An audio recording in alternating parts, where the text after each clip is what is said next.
અમે નામદાર કલેક્ટર કચેરી બેને પડતર માગણી લઈને આવ્યા છે। આઝાદીના આજે 78 વર્ષ થઈ ગયા છે અને 78 વર્ષ દરમિયાન આજે અમારા ઝાલોતરા ગ્રામ પંચાયતના કર્માવતી ગામ છે અને એક સુલેપાણી ગામ છે।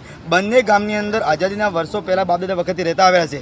એમને પાયાની ભૌતિક સુવિધાનો લાભ નથી મળ્યો, શિક્ષણ નથી, આરોગ્ય નથી, રોજગાર નથી અને સાથે સાથે એમને વર્ષો જૂના કબજા પુકારની જમીનની અંદર કાગળિયા કરીને કે પ્રાંત કચેરીઓ, મામલત કચેરીઓ, ગ્રામ પંચાયતો ઠરાવ કરીને થાકી ગયા।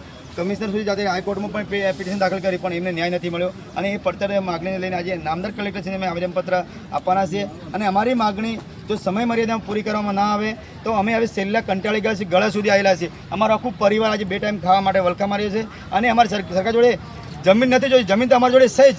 અમારે ફક્ત એમને વહીવટી વડા છે, કાયદાની અંદર નામે કરાવવાની છે, એ નામે અમારા નામે ચડાવવામાં આવે, કાયદા ન રહે।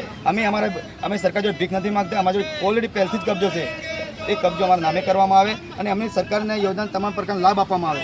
જો અમને લાભ હજી અમારે બાળકો માટે ભણતરનું આજે 50-60 પરિવાર કર્મવત રહેશે અને 100-150 પરિવાર સુલેપાણી રહેશે।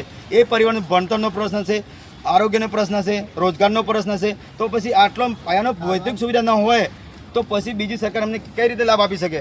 તો પહેલાં તો અમને આ જમીન અમારા નામે કરવામાં આવે અને જો અમારી યોગ્ય રજૂઆત આવેદનપત્રમાં જણાવ્યા મુજબ પૂરી કરવામાં ના આવે તો આવનાર ટાઈમની અંદર સરકારની તમામ પ્રકારની ચૂંટણી અમે બહિષ્કાર કરીશું। કેમ કે આજે આઝાદીના આજે મને 78 વર્ષ થઈ ગયા, અમારા વિસ્તારની અંદર ખાલી અમને વોટ બેંકનો જ ઉપયોગ કર્યો છે।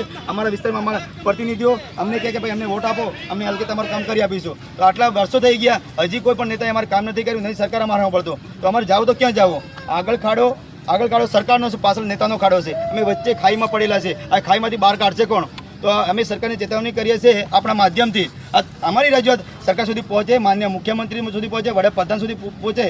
કેમ કે આ એક બાજુ સરકાર આજે સત્તાપક્ષની સરકાર અમૃત મહોત્સવ ઉજવી રહી છે અને આ ભાઈઓ અમારા પરિવાર 2 ટાઈમ ખાવા માટે વલખા મારીને આવશે।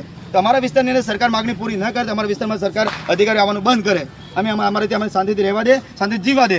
અમારા સરકાર જોડે કશું જોઈતું નથી અને અમારા વિસ્તારમાં વોટ બેંકનો ઉપયોગ કરવો હોય તો અમારા અધિકાર આપવા પડશે।